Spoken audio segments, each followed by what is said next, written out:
Código Penal de Puerto Rico. Ley 146, 2012, según enmendada. 1. Exposición de motivos. La Asamblea Legislativa tiene la responsabilidad constitucional de salvaguardar la vida, propiedad y seguridad de todos los miembros de nuestra sociedad.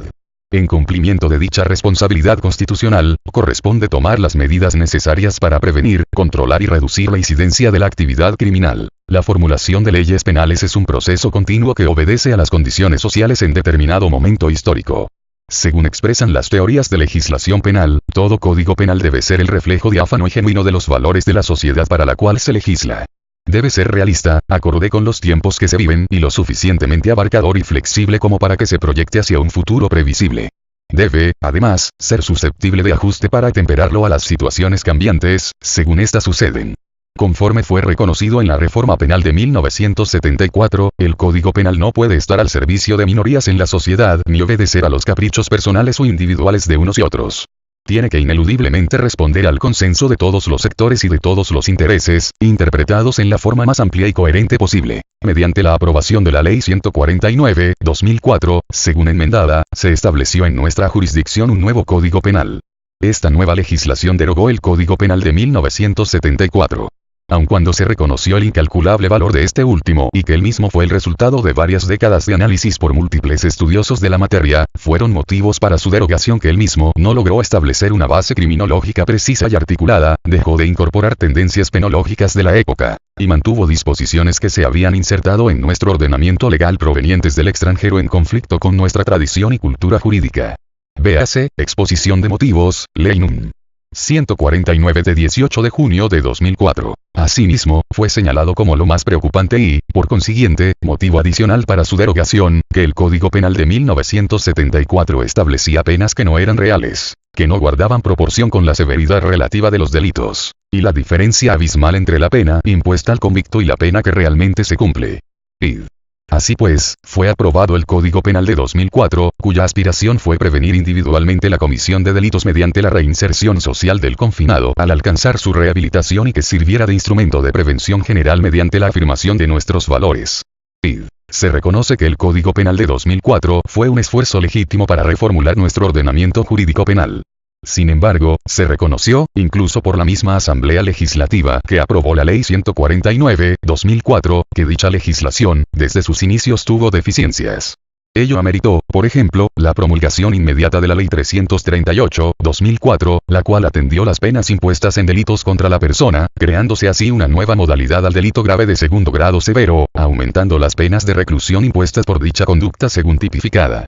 En la exposición de motivos de la ley, se expresa que a pesar de que las penas estatuidas en el nuevo código eran adecuadas para los delitos allí tipificados, se entendía apropiado establecer una pena mayor para ciertos delitos cuya comisión evidenciaban un claro menosprecio por la vida, el bienestar y la seguridad de otros seres humanos. Igualmente, desde su aprobación, el Código Penal de 2004 fue criticado porque se alejó de ser un instrumento de trabajo práctico para jueces, fiscales, abogados y policías, quienes son los que tienen a su cargo la implementación del mismo. Varios de sus artículos fueron descritos como excesiva e innecesariamente complicados. De igual manera, fue señalado que los artículos de nueva inclusión de la parte general representaban una codificación de la teoría del delito continental procedente de jurisdicciones foráneas, curiosamente, al igual que en el Código Penal de 1974, están en conflicto con nuestra tradición jurídica y son productos de doctrinas minoritarias muy criticadas. El debido proceso de ley pone sobre la Asamblea Legislativa la obligación de que las normas que prescriben las conductas prohibidas deben ser claras y precisas, de manera que se respete el principio de legalidad. A base del mismo, fueron objetos de juicio crítico los siguientes puntos prevalecientes en el Código Penal de 2004. 1. La conservación de figuras jurídicas carentes de parámetros de aplicación y la inclusión de nuevas normas complejas e imprecisas que ponían en la práctica a los organismos de investigación y procesamiento criminal en desventaja, dejándoles sin mecanismos de intervención para enfrentar a la duda razonable que garantiza la presunción de inocencia. 2. En cuanto a los principios que rigen la imposición de la sanción penal, la normativa sobre la aplicación de las penas fue señalada como la razón más preocupante y atendida por el nuevo Código Penal de 2004. El mismo estableció que las penas fueran ajustadas al nivel reducido que se estaba cumpliendo dentro de la cárcel. En lugar de revisar el método mediante el cual se adjudicaban las bonificaciones por el sistema correccional, el Código Penal de 2004 redujo, en su gran mayoría, las penas a imponer por los distintos delitos tipificados, sustituyéndolo por un esquema de imposición de la pena basado en un sistema de grados en proporción a la severidad del delito. Este nuevo sistema lo que hizo en realidad fue absorber las bonificaciones automáticas que motivaron la derogación del Código Penal de 1974. El resultado de esta acción, según demostrado ante la Comisión Conjunta Permanente de la Asamblea Legislativa para la revisión continua del Código Penal y para la reforma de las leyes penales especiales por varios comparecientes a las vistas públicas, fuertemente señala que durante estos años de vigencia del Código Penal de 2004, el nuevo sistema de grados, o sea, los intervalos de pena, no promueven la uniformidad en la imposición de las penas, resultando en la imposición de sentencias disímiles por iguales hechos delictivos. 3. La introducción en nuestro ordenamiento jurídico penal de una nueva teoría jurídica del delito. Esta doctrina puso énfasis en la atribución de responsabilidad con base en la peligrosidad del hecho delictivo para poner en riesgo o lesionar un bien jurídico protegido. Con este acercamiento se tomó el hecho punible como punto central de la perspectiva punitiva del delito.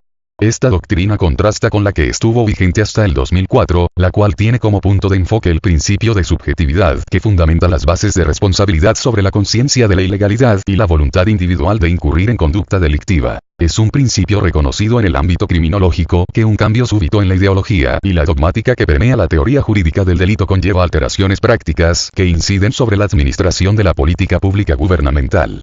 No puede obviarse que el enfoque del Código Penal tiene efectos sobre todos los organismos que componen el sistema de justicia criminal requiriendo, como consecuencia, cambios sobre la política institucional, tanto reglamentarios y operacionales como individuales y sistémicos. Ello conlleva un efecto necesario sobre las actitudes de los operadores del sistema desde los niveles de prestación de servicios directos hasta la gerencia media y superior. Las nociones contenidas en la expresión de la legislación sustantiva requieren cambios que no solo impactan el conocimiento básico de los principios que alimentan las medidas expresadas por el legislador, sino que requieren su asimilación y la aceptación de los nuevos paradigmas. La falta de concordancia entre la legislación y su aplicación práctica puede reflejar la ineficiencia del ordenamiento ante una percepción social de inseguridad pública e impunidad. Precisamente este argumento ha permeado los más tenaces ataques al Código Penal de 2004 ante desacertadas decisiones judiciales, la impotencia de los organismos investigativos frente a la carencia de mecanismos jurídicos para facilitar la instancia y continuación de los procesos penales y la lamentable práctica de víctimas de delitos que toman la justicia por sí mismos. Estas actitudes han desarrollado en la ciudadanía falta de sensibilidad, tolerancia a la criminalidad, apatía a colaborar, irrespeto, repudio y desobediencia a la autoridad pública. Esto lo que revela es una desconfianza en la administración de la justicia que requiere una intervención legislativa inmediata. En fin, desde su aprobación y vigencia, se ha cuestionado si el Código Penal de 2004 es realmente una herramienta socialmente útil para combatir la criminalidad, asunto de mayor preocupación que acosa a la ciudadanía. Ello motivó a que esta Asamblea Legislativa iniciara un proceso de análisis a través de la celebración de vistas públicas, en las cuales se recibió el insumo de múltiples sectores públicos y privados de nuestra sociedad con relación a la efectividad del Código Penal. Además, fueron recibidos los comentarios y el asesoramiento de estudiosos en la materia penal y se realizó una intensa labor de análisis legislativo que incluyó las distintas reformas penales, las disposiciones del Código Penal de 1974 y del Código Penal de 2004, así como la jurisprudencia y la literatura jurídica al respecto. La misión del Estado es servir como perno que establezca un equilibrio entre las garantías consagradas tanto para el Estado como para el individuo sin que prevalezca la impunidad sobre las garantías individuales o viceversa. Por tanto, esta Asamblea Legislativa entiende que es necesario realizar cambios medulares, primordialmente, a la filosofía base del Código Penal de 2004, la cual ha tenido como resultado la lenidad hacia las personas acusadas y convictas, desequilibrando el principio de igualdad procesal que debe regir la administración de la justicia criminal. Como consecuencia, presentamos este Código Penal de 2012, que es el resultado de un análisis de los valores sociales del presente histórico y que tiene, entre otros, el propósito de tutelar bienes jurídicos que merecen ser protegidos. Este nuevo código ha sido atemperado a la legislación especial relativa a la administración de la justicia. Asimismo, se han redefinido e incluido nuevas figuras jurídicas para conformarlas a las directrices ofrecidas por el Tribunal Supremo de Puerto Rico y el Tribunal Supremo de Estados Unidos en interpretación de las garantías constitucionales. El Código Penal ha conservado aquellas instituciones de los códigos penales anteriores que se adaptan a nuestra vida presente. Se han mejorado aquellas que resultan inadecuadas y se han incluido nuevos delitos y penalidades a tono con nuestra sociedad actual. A esos efectos, el código ha puesto énfasis sobre la protección a las víctimas de delito, abriendo paso a figuras como el síndrome de la mujer maltratada, y rechazando la exclusión de responsabilidad cuando la víctima consiente a la comisión del delito, así como el establecimiento de atenuantes que imponen algún grado de responsabilidad sobre la víctima. En tema del establecimiento de la responsabilidad penal, este código tiene muy presente la expresión contenida en nuestra Constitución, que establece con jerarquía constitucional el carácter rehabilitador de la pena, al disponer en su artículo 6, sección 19, que las instituciones penales preponderarán el tratamiento adecuado de los delincuentes para hacer posible su rehabilitación moral y social, que no se impondrán castigos crueles e inusitados y que las multas no serán excesivas. Artículo 2, secciones 11 y 12 de la Constitución del Estado Libre Asociado de Puerto Rico. A esos efectos, se reconocen como principios fundamentales que la sanción penal no podrá atentar contra la dignidad humana y la rehabilitación moral y social del convicto como un objetivo general para la imposición de las penas. De igual manera, el Código reconoce como objeto de tutela el castigo justo al autor del delito, específicamente cuando la conducta afecta la ordenada administración de la justicia y la intervención con los derechos fundamentales.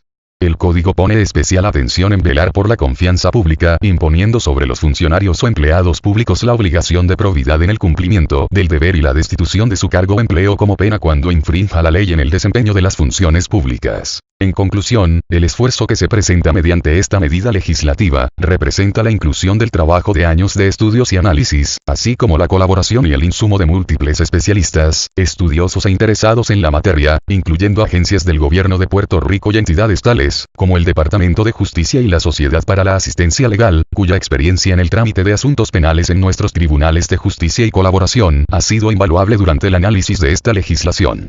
Esta medida legislativa representa un esfuerzo legítimo para reformular nuestro ordenamiento jurídico penal, como un instrumento eficaz para la administración de la justicia criminal y devolver a la ciudadanía la seguridad jurídica que tanto merece.